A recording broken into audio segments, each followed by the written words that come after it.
Hello and welcome to a comprehensive breakdown of one of the most innovative entries in the Kirby franchise, Kirby Planet Robobot.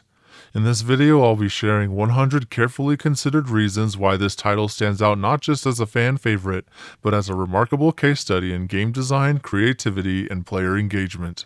1. The juxtaposition of cutesy Kirby in a roboticized world is a highly creative premise. 2. The soundtrack by Hirokazu Ando and Jun Ishikawa is impressive and nostalgically pleasing to the fans. 3. The game realizes the 3D effect of the Nintendo 3DS to its fullest potential, resulting in a genuine immaculate depth of graphical quality.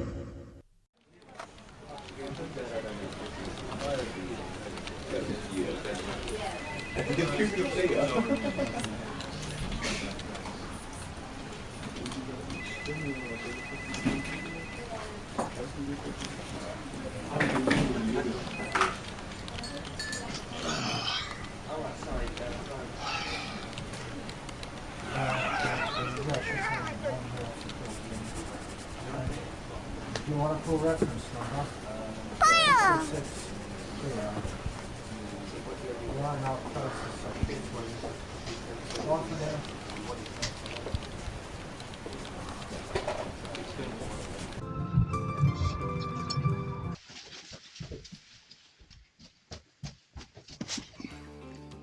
Okay, let me tell you how I really feel about this game. Kirby mech suit, and it's got his face on it, which is adorable. And look at his little hat. Look at the epic transformation sequence and the little hat that they give him, and he just looks so cool, and it makes you feel so powerful. This mech just is so good. It's like the best gimmick Kirby has ever had. Better than mouthful mode, better than the inhale mode, better than superpowers. No.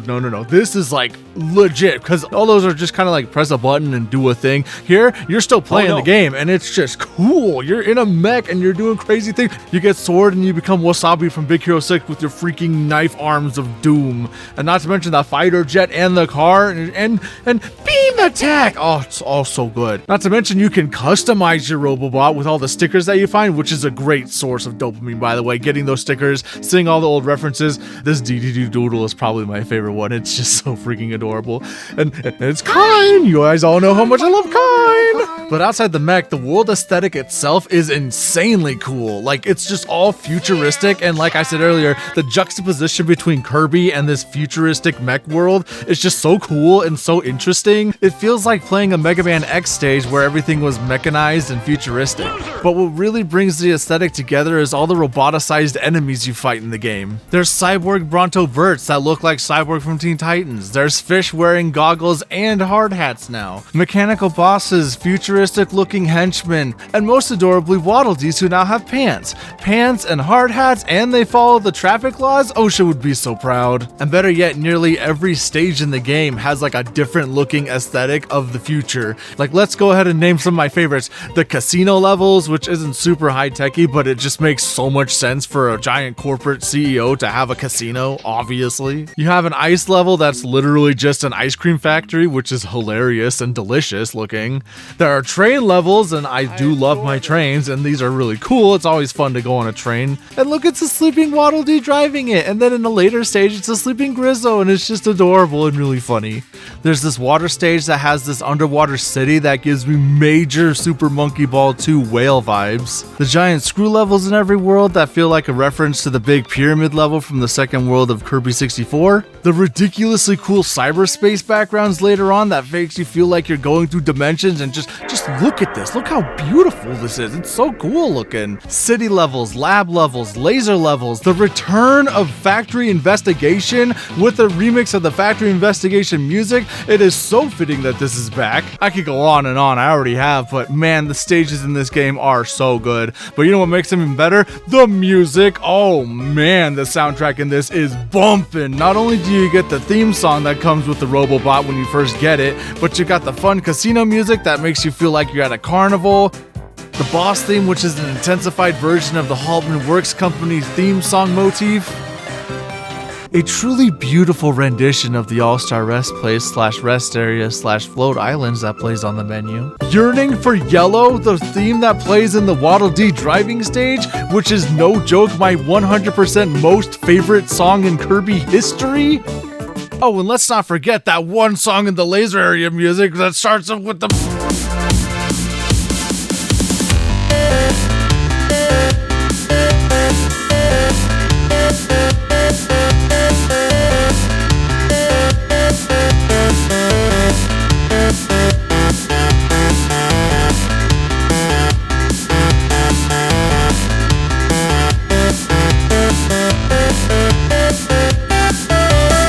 as well as all the returning nostalgic tunes that you get to hear in the EX stages, which you unlock by getting enough data cubes, which is a great collectible, by the way. And thank you, Planet Robobot, for not making them annoying to get, unlike Kirby 64, where if you had the wrong power, like when you went to that stupid cave and you need to have the dynamite, and if you didn't have the dynamite and you couldn't survive long enough, then you're just out of luck and you can't get that crystal star.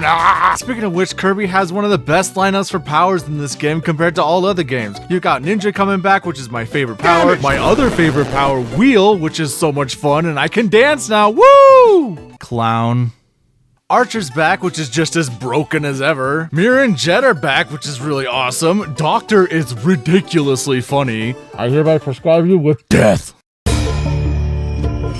There's Poison, which is really good against bosses. There's literally cosplaying Ness with Phasisix. Even Stone has a bunch of new rare transformations to find, like the Lore Star Cutter, the HAL logo, Kirby with a fish sword, Mario for some reason, and Tom Nook! What are you doing here?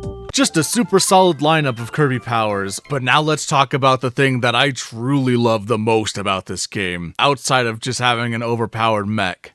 The bosses. I don't know who was cooking at HAL Labs, but man, they made a buffet of beautiful bosses to beat.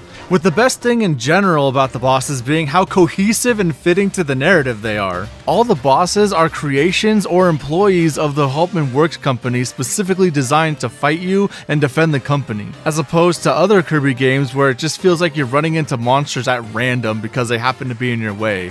Like, Mr. Duder, why are you even here? You just happened to be where the Lore Star Cutter piece is.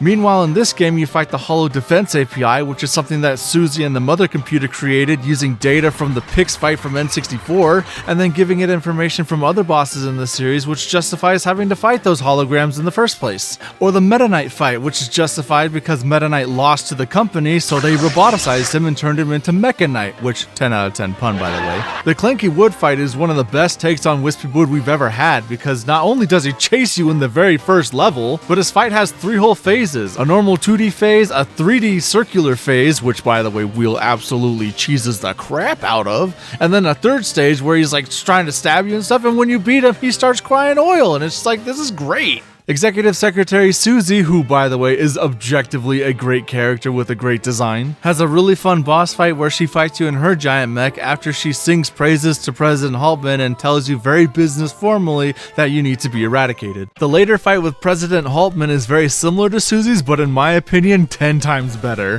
Because on top of his laugh that I really like, the man has a solid gold suit of armor. Of course he would have that. And of course, one of his attacks is throwing literal money at you to obscure your view. And I think it's so perfect for a character named Max Prophet Haltman to do something like that. The dude even summons literal yes men to fight you. It's like, yeah, they nailed this guy so well. Oh, but then let's talk about the D-D-D fight and how it is peak D-D-D. Nice. It starts out as one D-D-D clone, but then it turns into 3 D-D clones, which are objectively hard to fight. And then, when you finally get to the top of the elevator, you get to fight the tri-dimensional cannon where all 3 of the clones are shooting flames and shooting lasers at you, and listen to the music. Oh!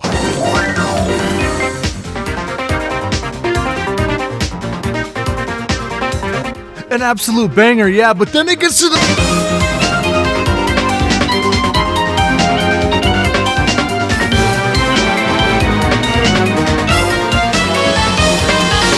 Goosebumps every time I hear that part. 10 out of 10 boss fight, a D-D-Delicious remix, and when you win, they explode into 3Ds. Absolute art.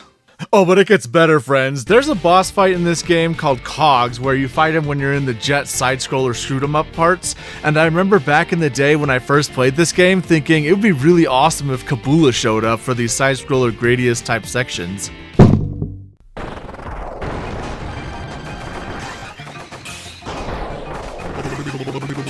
I literally lost my freaking mind when Kabula came out of the cogs. I was so excited, so happy that first time I played through the game years ago. And to this day, it still fills me with so much joy. And listen again to that music. It just makes me want to...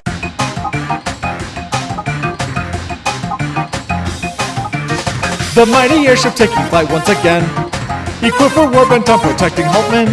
Bullets will fly, Gordos will make you cry, lasers will leave you fried until Kirby's blasted out of the sky. A cybernetically enhanced battleship, a monster feared by all who dare oppose it.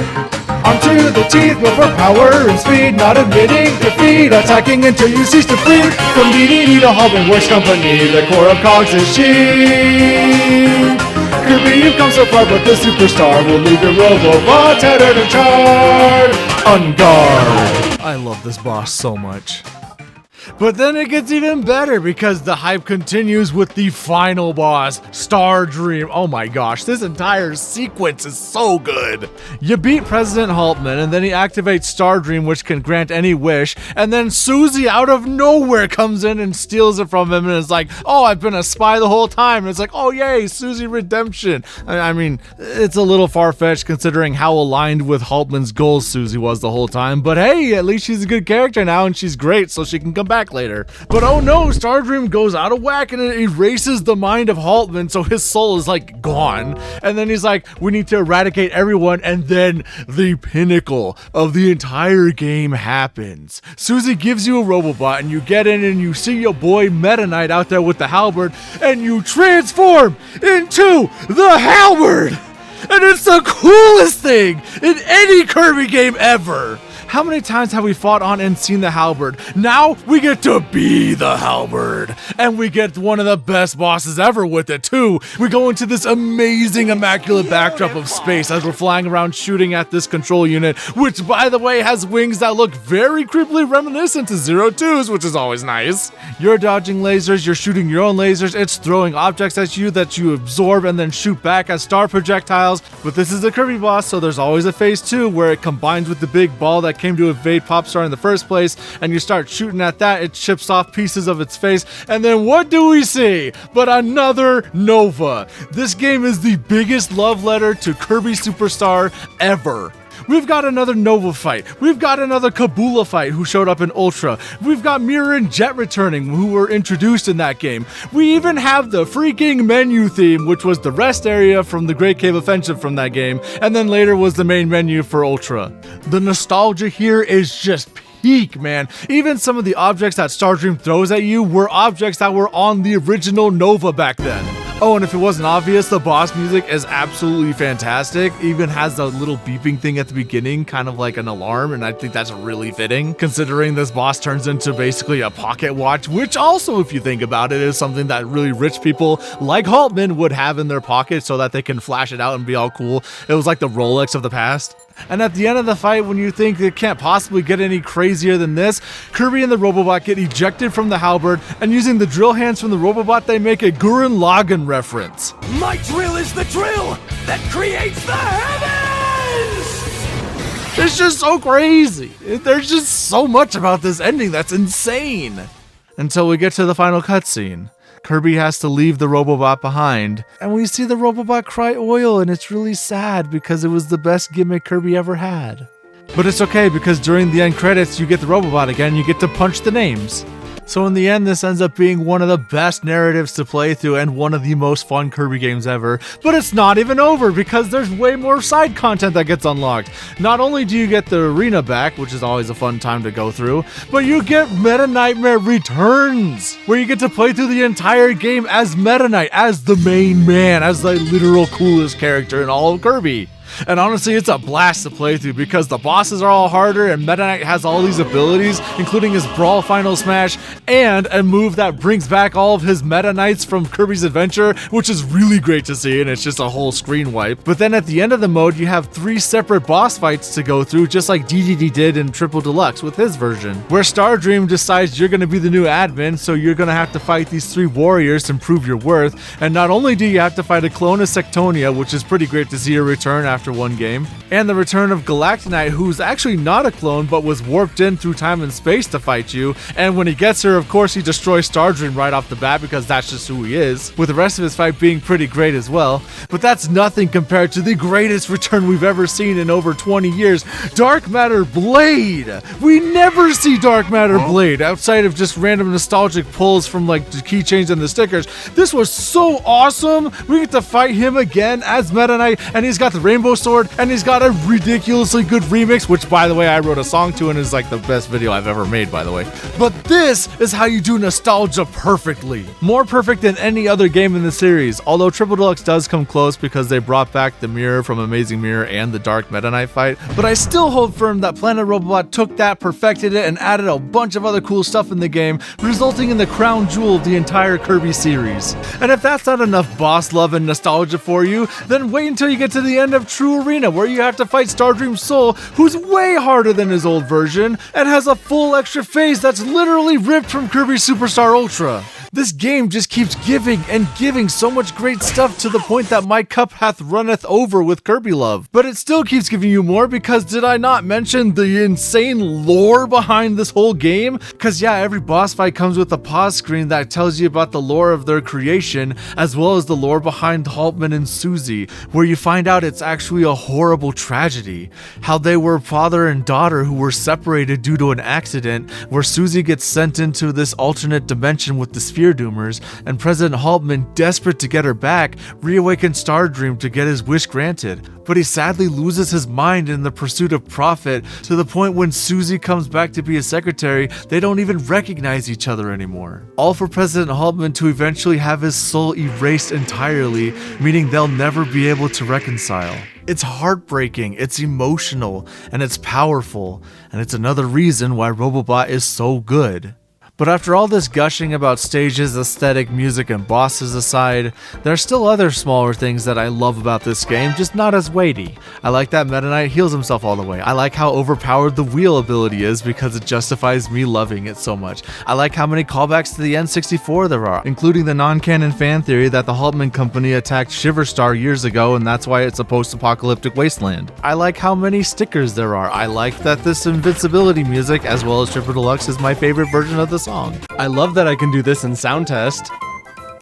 It's actually a lot more important to me than you think. I even like the 3D slider effect. You take all that, wrap it into one very nicely presented package on the 3DS, meaning you can play it literally anywhere you go, add in 2 side modes of a Kirby RPG and the first time Kirby's a 3D platformer, and you get what I've been saying since the beginning. Kirby Planet Robobot is peak Kirby and the best game in the series, even if it's a little easy from time to time. Thanks for listening to me ramble. I hope you enjoyed my video, and have a beautiful rest of your day.